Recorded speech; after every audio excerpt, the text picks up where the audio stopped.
post-World War II, during the Cold War, we had this tremendous manufacturing and productive capacity that we could use to help other nations. We've offshored it. We don't have it anymore. We can't even produce for our own selves. And so, one of the challenges in that we would like to help other nations, I think we are to the extent we can, but most of these supplies are being produced in China. And so that really is how they have such an advantage now, this almost soft power advantage to push manufacturing supplies out that they themselves have the capacity to produce. It is incredibly powerful reminder of how industrial policy, how national security flows from economic security, how our economic vitality, our science and technology capability is so important to how this nation is portrayed around the world. And we essentially stopped investing in ourselves for 30 years. Amidst the coronavirus or CCP virus pandemic, how exactly is the Chinese Communist Party using the doctrine of unrestricted warfare to attack America? How is it leveraging medical supplies to do so? How should the US respond to the Chinese regime's current information warfare against the US and other free nations, and its attempts to make the West more economically reliant on China? And what are some further important considerations for dealing with COVID-19 in the US? In this episode, we sit down with General Robert Spalding, a senior fellow at Hudson Institute and author of Stealth War: How China Took Over While America's Elite Slept. Spalding has served in senior positions of strategy and diplomacy within the Defense and State Departments and on the National Security Council for more than 26 years. This is American Thought Leaders, and I'm Jan Jekielek. General Rob Spalding, great to have you back on American Thought Leaders. Thank you. Great to be back. Of course, under very unfortunate times, and we have to do this remotely because of social distancing measures and so forth. But let's just jump to it. General Spalding, you've written the book Stealth War, and which I think is a very important book. I think every American should read it. A tweet you put out caught my eye. You said, "We are witnessing the unleashing of the full effect of unrestricted warfare. Trade war blocking of masks and related medical supplies, information war to make it seem like the US created the CCP virus, and all the while dealing with a global pandemic." So you're saying the Chinese Communist Party, the Chinese regime, is unleashing war on America, but not a conventional war. Tell us more. Well, if you read Unrestricted Warfare, I think it's on page 145, they talk about the additive properties of different elements of warfare that they talk about throughout the book. So the book itself, or the report written by Chao Liang, and I can't remember the second off colonel's name, but Chao Liang was the one promoted to general, so I think he's the lead author. And currently an instructor at their National Defense University for the People's Liberation Army. But that report really talks about using financial warfare, trade war, economic war, media war, political war, ideological war, to essentially undermine and overpower a superior military opponent. So it does talk about some use of military arms, but primarily the document is talking about how the openness of globalization and the internet presents an opportunity for inferior opponents to really subdue a militarily superior opponent. And so in the additive properties, what they claim is their idea is to create a new form of warfare when you begin to add these things cumulatively at the same time. And so what I was trying to express there is you can see the elements being played out as we speak, in both in terms of trade war, where they're blocking the movement of masks, but they're at the same time, while they're blocking the movement of supplies to the United States, they're increasing the movement of supplies to other countries. So they're trying to essentially make it look like the Chinese Communist Party is a savior of Western Europe, for example. At the same time, they have, it's in currently in the announcements for some of the Communist Party officials about, using, this opportunity in the aftermath of the coronavirus and the global pandemic that they created to solidify their control over global supply chains, to increase their level of deployment of things like 5G technology. It's all in their pronouncements. In addition, they're using ideological warfare to essentially convince allies and partners and others that not only did they not create the CCP virus, that in fact the U.S. Army is the one that's culpable for creating the virus. And at the same time, they're preventing any CDC researchers from doing forensic investigation of the origin of the virus. So they're covering up the actual truth while essentially creating a new truth on the ground and new facts on the ground. And because they control all the data coming out about the coronavirus or the CCP virus, then it's all according to the narrative that they themselves control. At the same time, they just had their ambassador to the United States back away in the U.S. media from the claims from the Ministry of Foreign Affairs that the virus was started by the United States. Not completely back away, but at least distance himself from the comments. And that created a media cycle here in the United States saying that there's a rift within the Chinese Communist Party. All of these are ploys by the Communist Party, and it's really, I think, shows the true power of globalization and the internet and how you can adapt, like the 2008 financial crisis, where they actually did some of these things, although not as forceful as they are today. And then this global pandemic that they caused, where they take advantage of the crisis and actually gain to accelerate their gains. And so this is laid out completely in that report. And then I talk about it in my book, but it's hard for people to grasp how powerful this new type of warfare is, because we're so used to the traditional type of warfare with planes and ships and bombs and tanks. General Spalding, you mentioned earlier that the CCP somehow created the virus. I just want you to clarify what you mean by that, because there's all sorts of people saying all sorts of things, that the CCP created it versus their narrative that the U.S. created it. What do you mean by that? What I said is they created the global pandemic. Okay. And they created the global pandemic because they actually just had the samples destroyed of this initial samples taken from the sick in Wuhan, where they had the genome sequenced, and they destroyed all of that. They destroyed the evidence. They covered up. They hid. They prevented researchers from getting into the country, and they basically said, well, they see no evidence of human-to-human spread of the virus. At the same time, hundreds of thousands of people were leaving Wuhan and going to all points of the compass. So I'm not claiming that they created the virus, although we won't know, because they're not going to allow CDC observers to get to the P4 lab or speak to researchers or really do the required forensic investigation. But what we can say with certainty, with absolute 100% certainty, is that the Chinese Communist Party created the global pandemic. If they had worked 3 weeks earlier to stop the spread, 95% of the current infections happening around the world would have been prevented. 3 weeks, that's it. So, this is interesting. I've been watching some of the messaging coming out of our State Department from the spokesperson, Morgan Ortagus, and she's been challenging some of these, statements by the Chinese Communist Party. So Morgan Ortagus is responding to a tweet from a spokesperson for the Chinese Foreign Ministry.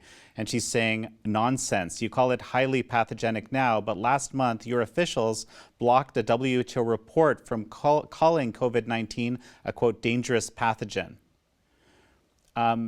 How is the WHO involved in all of this?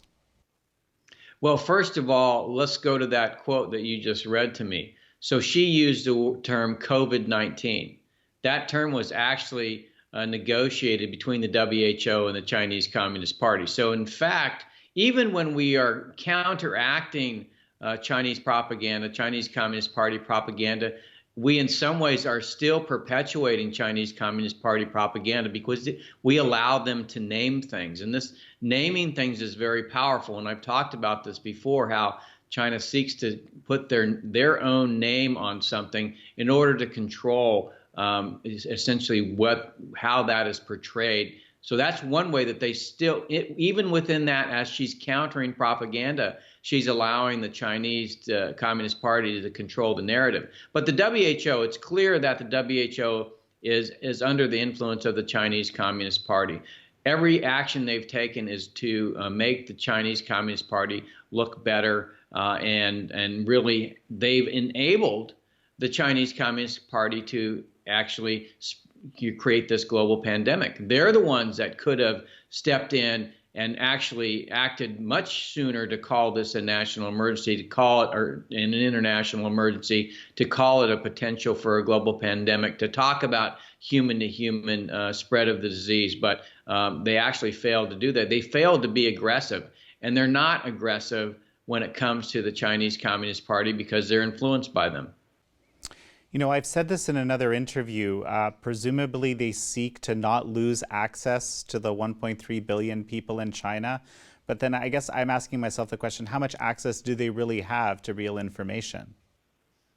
Well, this is, again, the same challenge that we, our own diplomats have. There was a recent article yesterday or today in the Wall Street Journal decrying the fact that we moved so many diplomats out of the embassy, and so therefore they don't have access now that we're trying to coordinate efforts on the CCP virus. And the truth of the matter is that the political officers at the embassy didn't have access before.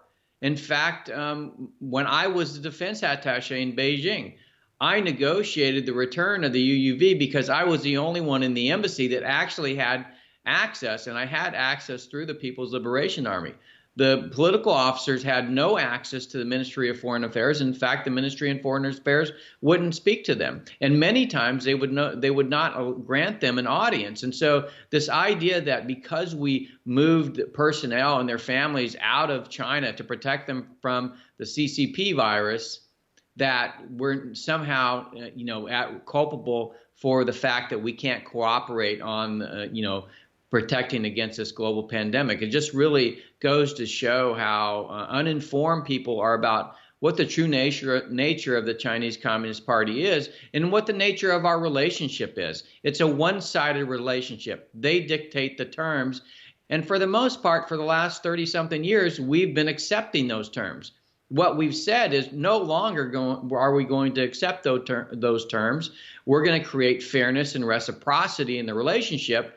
And of course, as we force fairness and reciprocity in the relationship, then all kinds of people come out of the woodwork here in the United States criticizing the administration for that. So I think it's very difficult to imagine. You've actually been in this, the reality of how these diplomatic relations work. I don't think there's been a lot of people that have actually been in that position. How could it possibly be so one-sided? It's supposed to be diplomacy, right? Well, because we don't stand up for ourselves, and we haven't stood up for ourselves. Again, we believed that we needed the Chinese cooperation. There was this belief, fundamental belief, that the U.S. was on decline and that China was on the rise, and therefore we needed to almost take, second position to the Chinese Communist Party. By the way, this is a regime that absolutely has 100% control over its economy, over its industrial policy, over its financial policy, over everything. And we know that to be an inefficient way to organize human activity. In fact, it's terribly constraining. But because they've had access to our technology, innovation, talent, and capital, they've been able to make it work. And we've enabled that. And then, so not only do we enable them to gain in power, we somehow don't see that in enabling them to gain in power, that we're the ones that are pushing them ahead of us and then forcing ourselves to play, the second-class citizen. we need to be on a fair and equal level. And when we do, and this is entirely what the national security strategy is about, is saying when we're on a fair and equal level, they cannot compete with us in any way, shape, or measure because of the nature of the closed regime that they perpetuate. So the Chinese Communist Party officials are telling us, and frankly telling the Chinese people and the world, that the outbreak is basically over, it's back to work, everything's fine. I'm going to ask you what you think the economic reality based on what you know is over there, but let's start with this. Is the outbreak over in China in your view? I don't think we have any way of knowing. I mean, they've locked down, they're expelling journalists, they've closed the country down really to having a sure view of what goes on there. And I think what they're trying to do is essentially start their factories up, increase exports so that they can basically ship things to all of these countries that are having challenges. Meanwhile, they'll come up with recovery acts and they'll have cash that they'll use to buy some of these products. And in fact, that's what the Chinese Communist Party is hoping for, this increasing reliance on them as a supply chain provider and on them as the savior and on them, because what they're going to use is to say, this is the model for the future. This is how societies ought to be arranged. We have a better model. In fact, as I said before, some people in this country already believe that, particularly the very wealthy elites. And so it is a powerful thing that they're doing. They're using, in effect, the devastation that they've wrought, not just during this coronavirus crisis, but also in the intervening 30 years where they essentially allowed or enabled or incentivized the movement of our productive capacity to China. And so if you think about it, let's go back to the end of World War II. Europe was devastated because of the war. What did the United States do?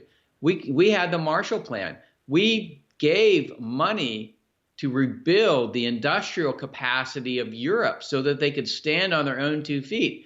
And here, you can almost look at this as a similar situation where the productive capacity of both Europe and the United States has been decimated, and the Chinese are coming in and saying, not are we going to help you rebuild your productive capacity, we want you to become even more dependent on us for the supply chain, because they know if, for instance, they cut off pharmaceuticals to the United States, what are we going to do? We don't have antibiotics. They cut off masks. What are we going to do? Right? So this is their goal, is to be able to have this coercive power over the world. And they're using the CCP virus to basically perpetuate and accelerate and deepen that. So I'm happy to hear you've adopted the phrase CCP virus. We were talking about naming earlier. That's the way we choose to call it here at the Epoch Times. Tell me why. Well, because I think it really goes to the heart of who started this global pandemic and why. And it really is talking about the nature of the regime and its need for control and its need to protect its own legitimacy. And it must do that through controlling the narrative and secrecy. And then when it saw this virus come out, it was worried about its legitimacy. And so rather than being transparent and calling WHO, creating a national emergency, informing all of its partners where its passengers were headed on airlines, instead it hid it for as long as it could until it could no longer hide it, because it was in fact a spreading pandemic. By then, we lost a chance to, again, prevent 95% of the current infections going on. So the thousands of people, so 95% of the over 4,000 dead in Italy right now are the direct result of the type of regime that the Chinese Communist Party perpetuates. Well, trace that out for me, because that seems like a bold claim.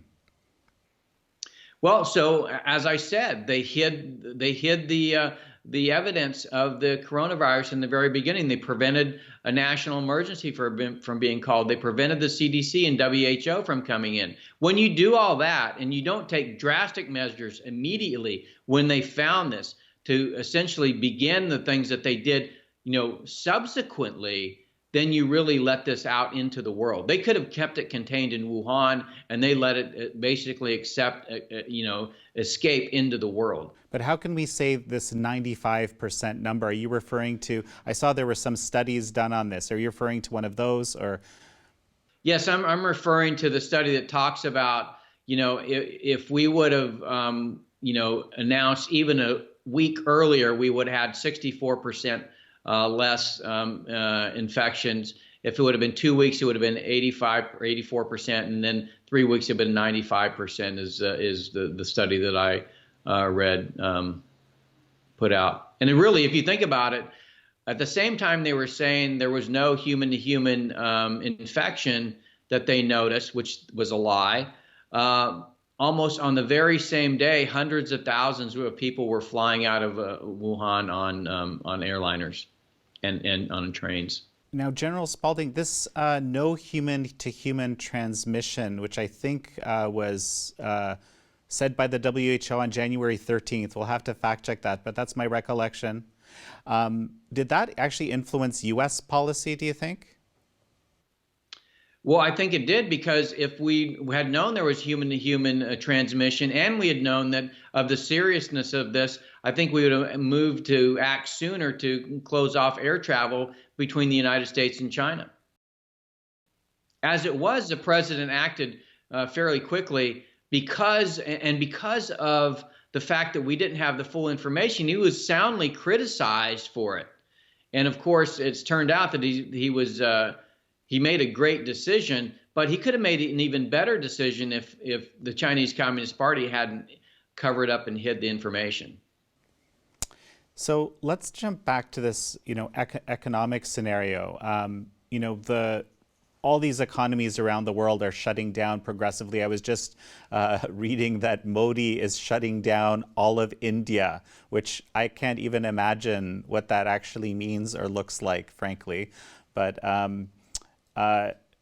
essentially, there's a lot of people arguing, from what I'm seeing, that this is a wake-up call, that we should be, reshoring manufacturing, bringing supply chains in-house, and so forth. And I would like to get you to speak to that, and I know it's something that you feel strongly about. The other side of it is, like you explained, that the Chinese Communist Party is using this opportunity to say, no, we'll be your source going forward. You don't even need to do that. We're all, is this chutzpah? I mean, this is unbelievable. Well, I think that, what Xi Jinping said at Davos still stands in terms of what the Chinese Communist Party believes and desires, and that is for openness. The open borders of globalization. The internet continues to allow them to insinuate themselves in democracies everywhere, and they see the coronavirus as an opportunity to do that, particularly because countries are going to be reliant on them for medical supplies, because they're going to have the only factories open. Now, of course, we don't know if they actually have controlled the virus completely within their own borders, because, quite frankly, they're not a transparent organization. And so, the national security strategy that was released in December of 2017 actually talks about creating industrial capacity for the United States to protect our national security.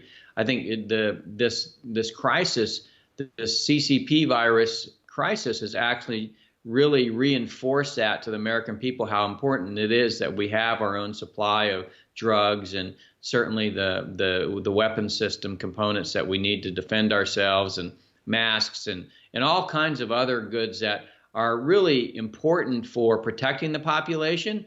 And we shouldn't be reliant on a regime that repudiates everything that we stand for, and uses that economic and financial and that supply chain tie to coerce us into abandoning our own principles, because they have the power to do so. What do you think the economic reality is in China at the moment? Do you have any intel on that? Well, I think that the belief is that they're going to be severely constrained for the first and second quarter, but they're going to come roaring back in the third quarter. I don't have any reason to doubt that they're going to try to put their people back to work and start to crank up their factories. I think the problem is going to be for them in that the rest of the world's not going to be ready to take a lot of those supplies because we are slowing down everybody else's economy. So I think they're severely weakened in terms of their economy. And where they see an opportunity to steal a march on democracy, I also see an opportunity for democracy to basically rewrite the ship and strengthen our ties amongst and between democracies economically, financially, trade-wise, and particularly in the internet. So what I'm talking about here is preventing the Chinese Communist Party from building the digital pipes of tomorrow in 5G and making sure that we protect our data from them. You know, as Kai-Fu Lee says, they want to become the Saudi Arabia of data because it drives artificial intelligence. They see this coronavirus crisis as an opportunity. In fact, they went to India and they said, let us help you with the coronavirus. We'll build 5G networks because we use our 5G networks to monitor the population and find out who has fevers and really take them out and quarantine them. So this surveillance state that they built in China, they're using this virus crisis as an opportunity to showcase it to the world and say, we built this automated capability to monitor and control our population, and we would like to share that with you. And of course, in times of fear, it seems attractive, but what you allow them to do is essentially insinuate themselves even deeper into the veins of your society. General Spalding, you know, you've spoken about, well, I think we've spoken together about the idea that there isn't a good future for the Chinese people with the Communist Party. Is there some sort of opportunity for the democracies of the world to help the Chinese people? Oh, there definitely is. And I think the biggest way that they could help the Chinese people is by bombarding them with the truth. You know, during the Cold War, we had something called the U.S. Information Agency. And during the Reagan administration, they actually pumped billions of dollars into, you know, feeding, you know, the truth through Radio Free Europe and the Voice of America into the former Soviet states. You know, Radio Free Asia, Radio Free Europe, and Voice of America have been severely weakened in this post-globalized world, this post-Cold War world. It's time for us to beef it back up to really portray the values and the principles that the United States stand for, and to counter propaganda. You know, when I led the delegation to observe the Taiwan elections, what I found is a burgeoning civil society dedicated to writing the record and providing facts to the people of Taiwan, because the Chinese Communist Party had so effusively pumped propaganda into that country. And the state itself was making efforts to be very quick at responding to propaganda and refuting it. We haven't built that into our system. We have an enormous Pentagon. We have the ability to build F-35s and carrier battle groups and nuclear subs, but we cannot counter the information warfare coming out of the Chinese Communist Party because their entire system is based on that type of warfare. We're just not good at it yet. We don't have the people, the resources, the personnel dedicated and trained to understand it taking place, to see it, and to counter it. This is a challenge for democracies, not just the United States, every democracy. And I was in Berlin and Brussels 3 months ago, and I talked to the German government on 5G, and I talked to the EU, and I talked to NATO. And what they all said is they recognize this challenge, and then they need to understand it better. Of course, 2020 was going to be the year that they studied that. Now they're studying, you know, how to get out of this coronavirus crisis. And so just at that same time, the Chinese Communist Party is riding into the rescue. And so attempting to, you know, turn the tide and make the EU forget about what they had learned from, you know, all of the steady diplomacy between the U.S. and the EU. And what I've heard just recently, today, was EU officials saying, no, we understand what you're trying to do. Chinese Communist Party to turn our democracies into more authoritarian leaning system, and we're not gonna stand for it. So hopefully we're going to come through this. We're going to be stronger economically and financially, but more importantly, we're going to be much more aware of what the Chinese Communist Party and, oh, by the way, the Russians are doing to undermine our own faith and confidence in our systems. So I want to talk about Taiwan a little bit. I just thank you for reminding me that you were there during the election. It was a remarkable thing to see.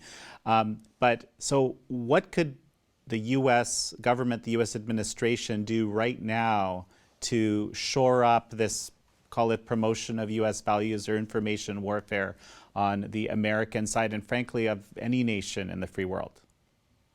Well, I think what I would say is you can go to Taiwan and you can begin to look at some of their non-governmental organizations and certainly their government organizations that are dedicated to fighting the propaganda from the Chinese Communist Party and learning more about how it spreads and the impact on society. If you inoculate society and make them aware to educate them, then it is possible to fight the spread of this propaganda, but you have to be much more aware of it, and you have to have the right people and the resources dedicated toward it. I think we're going to get there, but we're going to have to fight through this crisis to prevent the Chinese Communist Party from taking advantage of it and increasing their power over us.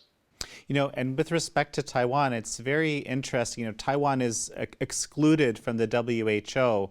You know, effectively, it sort of fits under China, so to speak, but it seems like they really didn't listen to the WHO's opinion and form their own opinions about how to deal with this quite early. Yes, they're much more aware of what's going on in mainland China, and they didn't rely on the WHO because they had their own information that said, "Hey, this is a problem. We need to do something about it." So, and so you have to ask yourself, who would you rather want to have be a member of the United Nations and the WHO? Do you want the Chinese Communist Party, who's bound and determined to undermine that? Or do you want Taiwan, who's actually adopted the principles of that?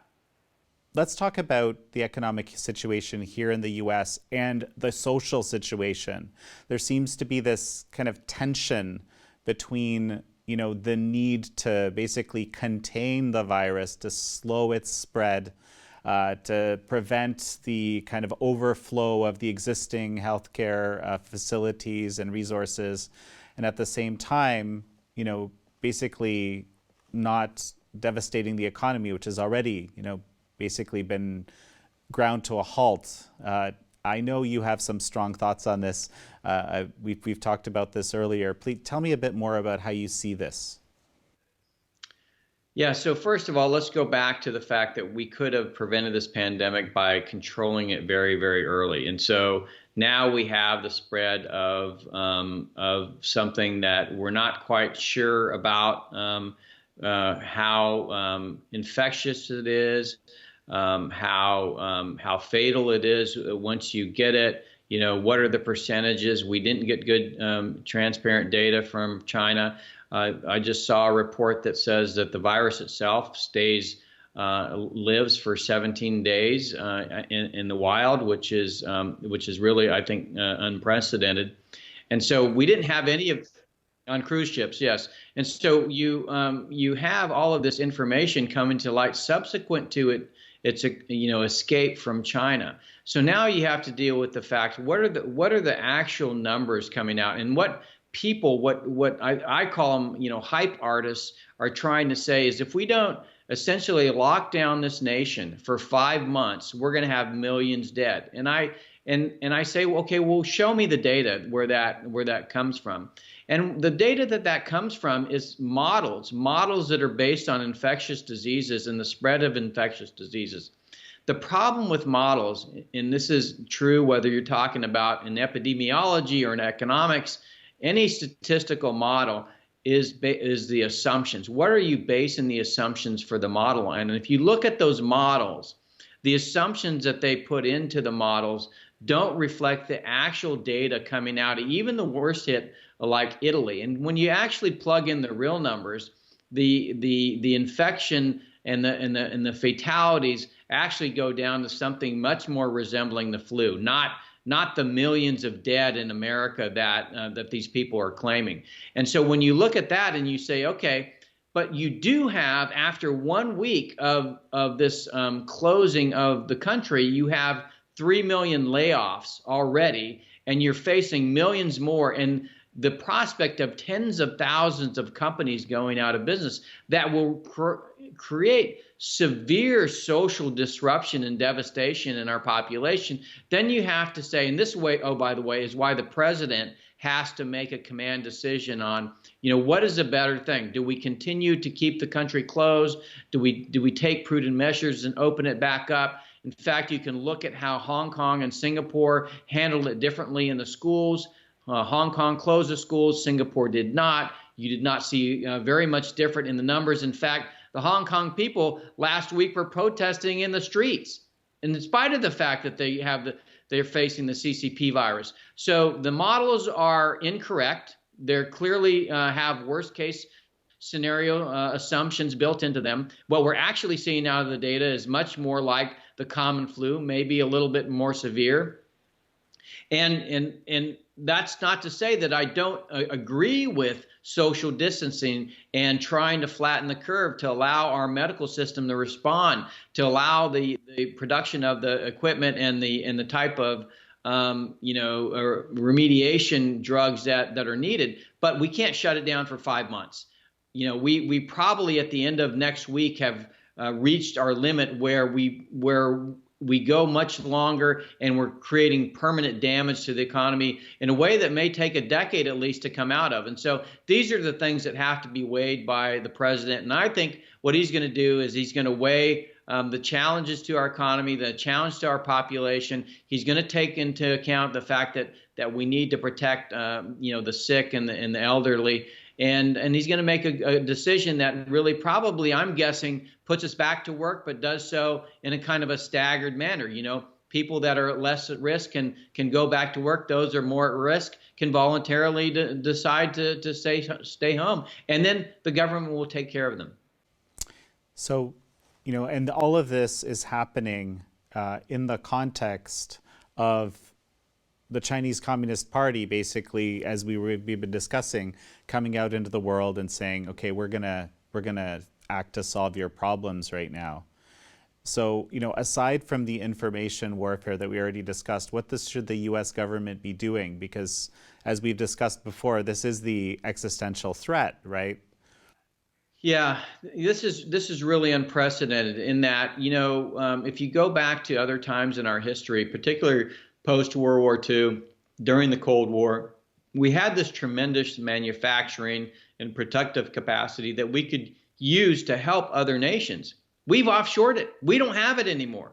We can't even produce for our own selves. And so, one of the challenges in that we would like to help other nations, I think we are to the extent we can, but most of these supplies are being produced in China. And so that really is how they have such an advantage now, this almost soft power advantage to push manufacturing supplies out that they themselves have the capacity to produce.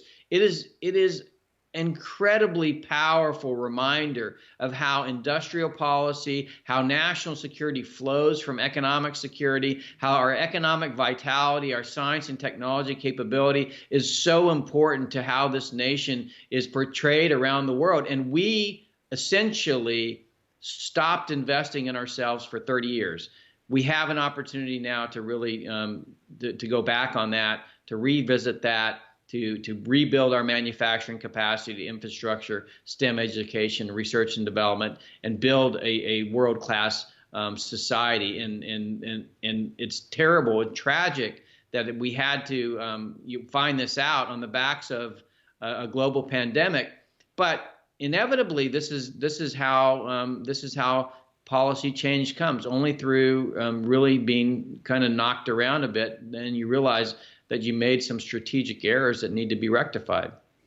So you're saying there will be a kind of silver lining despite, the havoc that's being wreaked right now. Yeah, I believe that people are down. They're losing faith. They're scared.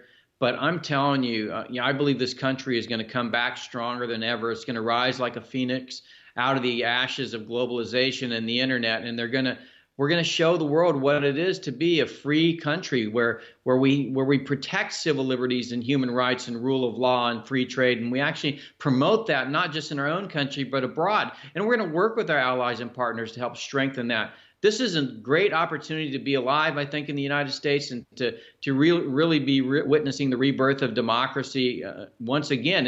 And I think that's the way it has to be. You know, it's very easy to get comfortable and forget about how precious freedom is and how precious, these human rights and civil liberties that we have are, but other people don't have them.